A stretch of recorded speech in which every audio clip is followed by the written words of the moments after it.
Bom dia, boa tarde, boa noite. Nós estamos em deslocamento nesse momento, mas é inevitável. Nós temos que tratar de alguns assuntos muito importantes relacionados ao que está acontecendo no nosso cenário nacional no dia de hoje, na verdade, em toda a nossa semana, né? Por aqui é o Cassoto quem fala, Cabo Cassoto, Pastor Cassoto para alguns. E é um prazer imenso estar contigo. Obrigado por participar. Já curta, já comente, deixe seu comentário aí e compartilhe, ative o sininho, se inscreva nesse canal. Vai ser fundamental a sua participação aqui conosco, porque ninguém melhor do que você para saber a realidade do lugar onde você vive. Estou em deslocamento, você vai ver o carro passando aqui. Estou com o nosso time brutal aqui, pelo interior do estado do Espírito Santo. Eu estou falando do estado do Espírito Santo, fica na região sudeste, considerada a menor população do sudeste. Nós somos um estado muito rico, muito próspero, mas nós temos, apesar de pequenos no tamanho e na população, nós temos problemas relacionados à segurança pública de gente grande também. Então, se tremer um pouquinho aí essa câmera, você vai perdoar, mas é porque aqui tudo acontece no tempo real, beleza? Um grande abraço para você que nos assiste. Depois você deixa aí também nos comentários o lugar de onde você está falando, que é muito legal a gente saber também como está a realidade do lugar de onde você está falando, relacionado a esse tema específico que nós vamos tratar hoje. Em algum lugar aí do seu vídeo você vai ver passando uma ocorrência, algo que aconteceu com o Cabo Davidson. Cabo Davidson, em algum momento aqui, em alguma imagem você vai estar vendo. Apenas o histórico, o Cabo Davidson é vereador do PL, meu partido de coração. Então é um irmão partidário, de direita, conservador, e ele tem executado um trabalho assíduo há mais de 1 ano e meio como vereador, militando e lutando contra as facções criminosas na região de Mossoró, no Rio Grande do Norte, ali muito próximo das divisas com outros estados, entre eles, se eu não me engano, o próprio Ceará. Nós temos observado uma escalada, uma ascensão dos ganhos territoriais das facções criminosas em todo o Brasil. O que é o fenômeno das facções criminosas? Até pouco tempo atrás, o crime organizado, as quadrilhas, elas eram limitadas a pequenos territórios. As atuações dessas quadrilhas eram localizadas. O que isso quer dizer? Se você morasse no bairro da Penha, ali você teria uma organização criminosa exclusivamente do bairro da Penha. A sua atuação e a sua intervenção seria naquele pequeno território. Via de regra, ela entrava em luta por domínios territoriais em espaços muito curtos, muito mínimos, de um bairro para o outro. Então, na minha experiência profissional, por exemplo, eu sou policial militar há 17 anos. Eu já atuei no 6º Batalhão, que é na Serra, cidade de Serra, e já atuei em todo o estado pelo Batalhão de Missões Especiais durante um bom período, e também em todo o estado pelo Núcleo de Operações Aéreas. O que nós observávamos? Conflitos localizados, brigas de biqueira por biqueira, boca por boca. Então, o que nós observamos ali na Serra, por exemplo? Você tem alguns bairros onde dentro do próprio bairro você tem ali cerca de 4, 5 bocas de fumo. Uma boca de fumo lutava contra outra, às vezes um bairro inteiro era dominado por um grupo, outro grupo atacava, então uma guerra constante entre essas organizações criminosas. O fenômeno das facções criminosas nasce dentro dos presídios, com uma organização sistêmica destas micro-organizações em uma organização macro, que domina toda uma região. Os territórios passam a ser dominados pelas facções. Ao invés de micro-regiões, agora nós temos regiões maiores. O que aconteceu, por exemplo, eu citei o fenômeno do bairro da Penha, na capital Vitória. O bairro da Penha passou a dominar outras regiões, lutando contra Itararé, lutando contra Gurijica, Morro do Macaco. Aí você expande as teias dessa facção para Grande Fonte Grande, né?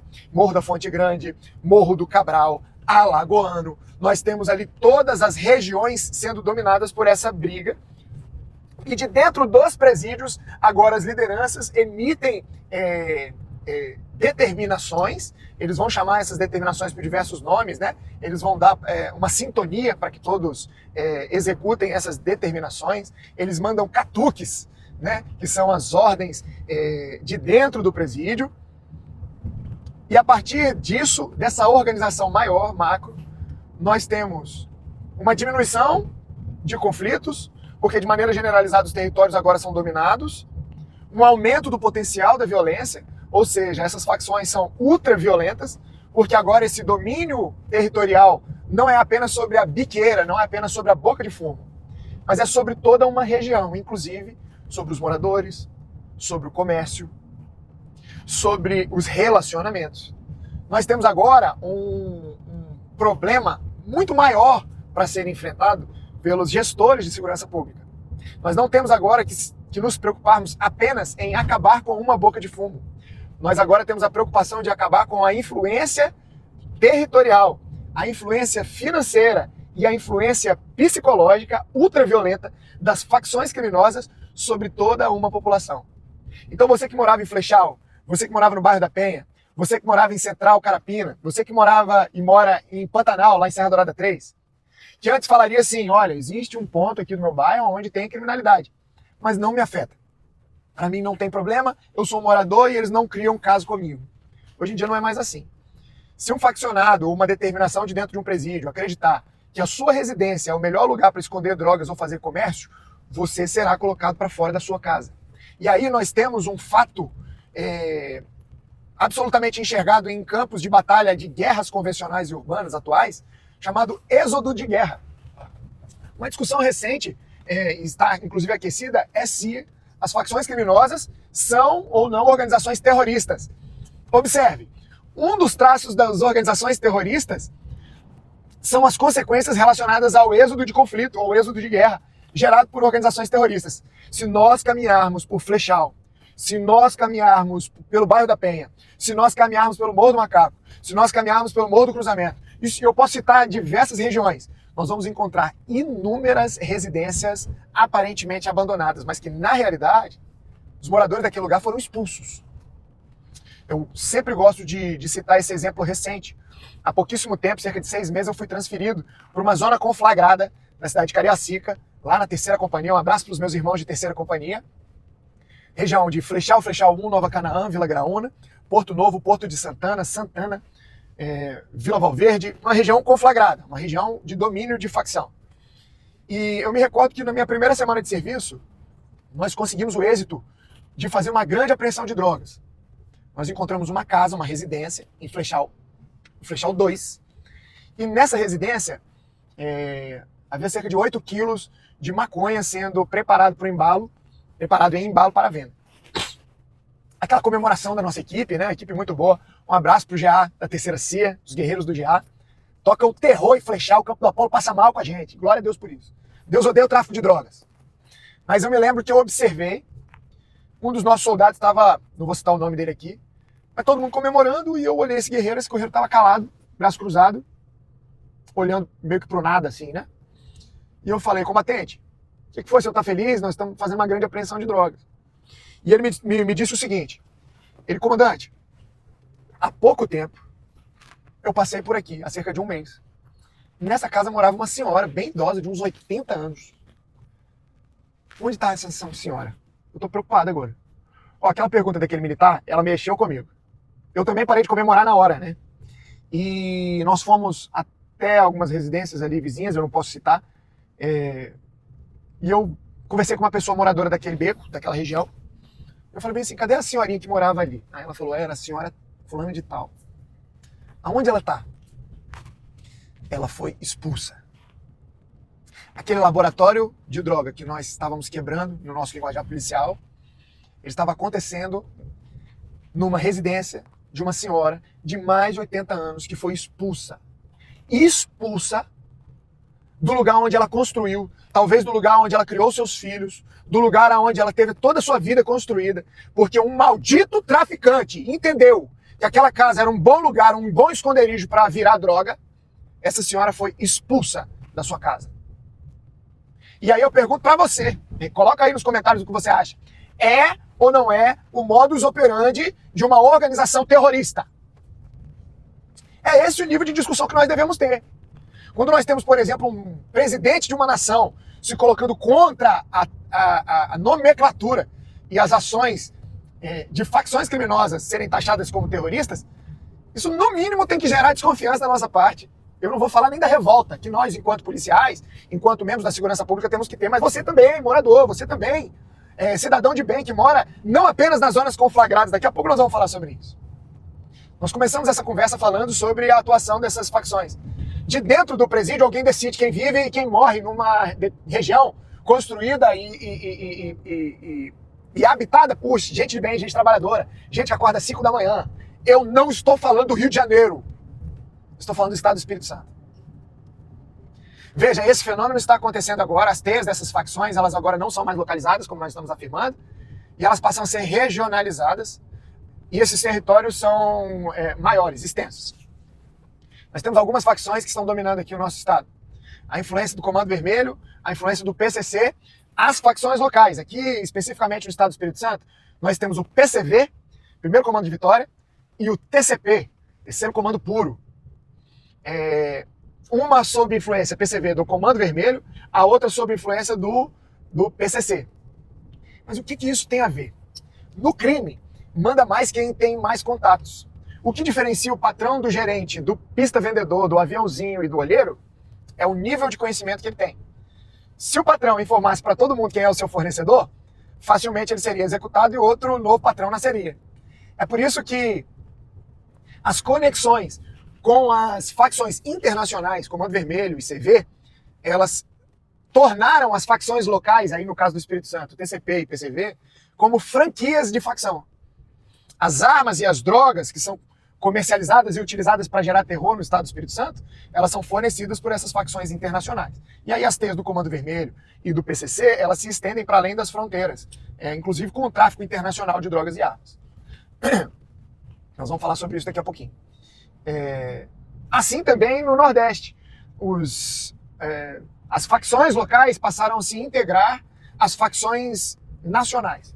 Então o fenômeno de facções criminosas é algo que simplesmente a nossa atuação ali nas localidades, eu sou muito triste de dizer, por mais que nós, guerreiros da ponta, estejamos fazendo um excelente trabalho, ele não é suficiente. Sem uma ação efetiva de inteligência, de insuflação do poder financeiro dessas facções, da quebra do poder de influência política e jurídica dessas facções, nós vamos estar atuando de maneira isolada. Agora, não é enxugar gelo aquilo que o militar da ponta está fazendo. Isso é importante dizer também. Sabe por quê? Porque se nós simplesmente cruzarmos os braços e falarmos assim, nós de força tática, nós de grupo de abordagem, nós de tropas especializadas locais, nós de rádio patrulha, de moto patrulhamento, de patrulha da comunidade, tudo que nós estamos fazendo não está valendo de nada, então nós não vamos atuar, essa senhorinha de 80 anos vai continuar sendo expulsa de casa. É por isso que existe uma falácia da esquerda em dizer que a atuação da polícia, fortalecimento da polícia não deve acontecer. Mentira, tem sim. Melhores armas, melhores viaturas e melhores condições para os militares e os demais integrantes das forças de segurança. Isso vai fazer a diferença sim, mas não sozinho. Integração entre as polícias, valorização de todas as forças, repartição de informações, na verdade, interação de informações, tudo isso vai transformar essa guerra às facções uma guerra mais eficiente, mais efetiva, por óbvio. No Nordeste não é diferente. Nós vamos voltar a falar do Cabo Davidson, meu irmão militar de tropa especializada que se tornou vereador e que sofreu um terrível atentado. Um cara que luta contra as pichações das facções. Essas marcações de facção, elas não são apenas coisa de molecagem, modinha. Elas são uma imposição de medo às pessoas. Elas são uma marcação psicológica sobre as pessoas. Opa, tive que fazer um pequeno ajuste aqui, nós tivemos um probleminha de memória. Estamos de volta aqui no mesmo raciocínio. Essas marcações de facção, elas são, na verdade, uma marcação territorial para dizer que naquela localidade quem determina o que acontece, o que não acontece, o que é comprado, o que é vendido, quem vive e quem morre é a própria facção e não o morador local. Que aquela propriedade ela pode ser expropriada pela entidade terrorista a qualquer momento que quiser. Então o vereador Cabo Davidson, que tem esse trabalho assíduo em relação a isso, assim como outros que têm se dedicado a esse combate no campo político e de conscientização, sofreu esse atentado. Infelizmente, o seu assessor foi também alvejado, perdeu a vida. Um homem, uma vida inocente, um pai de família que se vai, e a gente vê assim, um silêncio de determinados setores da imprensa e até do meio político, da esquerda. Porque é muito fácil defender os direitos humanos, o direito da liberdade de expressão, de quem pensa como você pensa. Mas daqueles que são diferentes, a gente vê um silenciamento. E quando me perguntam qual é a grande diferença entre os pensadores, o pensamento dos vieses de esquerda e de direita, é muito simples. Se você defende direitos humanos, de fato, você defende direitos humanos de todos. E não apenas daquela parcela da sociedade que te convém. Nós precisamos defender, inclusive priorizando os direitos humanos dos humanos direitos. Eu não falo isso com medo nenhum, eu sou pastor. Eu sou pastor. E como pastor, inclusive, eu prezo pela justiça. O Deus que eu sirvo é um Deus de amor, mas é um Deus de justiça. Ele odeia a iniquidade, ele odeia o tráfico de drogas. Quer ver uma coisa que me revolta? É quando eu vejo um traficante, um marginal, às vezes na sua rede interna de rádio e comunicação, falando tá tudo bem, tá tudo na paz de Deus. Paz de Deus, nada. A paz de Satanás, só se for. Se é que existe isso, né? Não existe. Então, o Cabo Davidson foi brutalmente atentado contra a sua vida. Infelizmente, perdeu um amigo, um combatente, e essa história ainda vai se desdobrar. Nós ainda temos outros desdobramentos. Não preciso ir muito longe, há menos de um mês, aqui no nosso estado, não estou falando mais uma vez do Rio de Janeiro, e não estou falando de Mossoró, eu estou falando do estado do Espírito Santo, 4 pessoas, 3 da mesma família, foram brutalmente assassinadas enquanto estavam trabalhando, enquanto estavam cortando madeira e limpando um lote em Flechal. E eu, juntamente com a minha guarnição, nós fomos os primeiros a chegar. Nós conseguimos ainda fazer os primeiros atendimentos. Uma pessoa sobreviveu, um dos membros dessa família, mas 4, infelizmente, morreram. Por quê? Porque não se dobraram, não fizeram um aceno de cabeça à facção. Porque não aceitaram que a facção determinasse o que deve e não deve acontecer numa localidade onde essa família reside há mais de 30 anos. Tem imagens aí, as imagens correram no nosso estado, e eu pergunto, é ou não é terrorismo? Por óbvio que é terrorismo. Você não precisa nem ser tão inteligente, você não precisa ter 2 neurônios para entender que a imposição dessa facção a essa região, a esse território, é por via de terror. E o silêncio de determinados nichos do campo político é que nos enoja. É por isso que esse é um ano determinante, é um ano de nós escolhermos governantes que realmente representam a nossa forma de pensar. E eu te digo, esse problema ele é localizado, centralizado apenas nas zonas periféricas, apenas nos lugares mais pobres? Não. Nessa semana nós tivemos uma grande apreensão de armas em Colina de Laranjeiras, um bairro de classe média alta da cidade da Serra. Qual foi essa apreensão? Fuzis, pistolas de calibres restritos, uma viatura falsamente caracterizada. Na verdade não era uma viatura, né? Era um carro utilizado por esses contrabandistas, esses traficantes de armas. Então não existe lugar seguro quando as facções criminosas estão entranhadas em diversos lugares da sociedade, inclusive no campo político. Muitos dos entes políticos, aí eu vou falar mais direcionado àqueles de viés canhoto, lutaram bravamente para que as facções criminosas não fossem catalogadas como terroristas, porque a partir de agora uma fiscalização ainda maior vai ocorrer, principalmente um rastreamento do lastro financeiro dessas facções. E aí, pasme, em períodos eleitorais, muitos dos financiamentos ilegais de campanha possivelmente vêm dessas facções. Então, quando eu tenho um maior controle da contabilidade financeira, estou sendo redundante, de facções criminosas, via de regra, pode ser que haja uma dificuldade maior para o financiamento de determinadas campanhas. E aí eu quero ressaltar, não estou apontando pessoas e nem partidos. Estou levantando uma realidade que pode estar acontecendo debaixo do nosso nariz. As teias das facções, elas não estão apenas nos grandes centros urbanos, nos grandes centros metropolitanos. Nós estivemos em diversas cidades do interior nos últimos dias. E nessas cidades nós encontramos as marcas das facções, as marcações de território. E quando nós perguntamos às pessoas, elas falaram assim, não, provavelmente isso é coisa de molecagem. Pela nossa experiência, eu sinto dizer, não é. As teias das facções, a ampliação das facções está para o interior. Como? Como alguém de Mantenópolis pode se associar a uma facção que está aqui no bairro da Penha ou em Flechal? Via de regra, alguém que conhece alguém linka esse outro alguém. É um network da criminalidade. Por exemplo, os Mandelas, que são os bailes funks ilegais, precisam ser suprimidos, precisam ser combatidos. Está errado isso. Não é cultura, é narcocultura. Alguém do interior vai a um baile funk desses relacionados, desses ilegais. Nós chamamos de Mandela. Ali, uma liderança criminosa faz conexão com alguém do interior. E as negociações são desse tipo, ao que chega ao nosso conhecimento. Olha, você é de onde? Eu sou de, exemplo, tá? Mantenópolis. Eu quero abrir uma filial, uma franquia da facção lá. Ok, toma aqui um tablete de maconha. Se você vender esse tablete de maconha, você tem 30% para você. Você retornando, eu te dou 2 tabletes para vender e aumento sua margem de lucro. Daqui a um mês, 15 dias, essa pessoa retorna, faz a divisão da margem lucrativa desse crime, e agora o líder da facção que está aqui na capital metropolitana vai falar bem assim: você já precisa se proteger, porque você já está começando a mexer com um volume maior de dinheiro. Agora você vai levar 2 tabletes de maconha e você vai levar uma pistola. Vai vendo como esse link está acontecendo? Dessa forma, nós vamos encontrar no interior marcações, TCP, PCV, Comando Vermelho. Isso está acontecendo. Esse networking está acontecendo debaixo do nosso nariz. E por que nós precisamos ficar tão atentos? O modus operandi de uma facção não é igual à forma de operação dos agentes da lei. Nós temos limitações jurídicas, nós temos limitações legais que devem existir. O que nós precisamos é de uma ampliação acerca do entendimento dos tomadores de decisão, dos gestores, daqueles que estão julgando as nossas ações, de campos da imprensa, de influenciadores relacionados à atuação da segurança pública. Olha, hoje está em voga, hoje nós estamos em junho.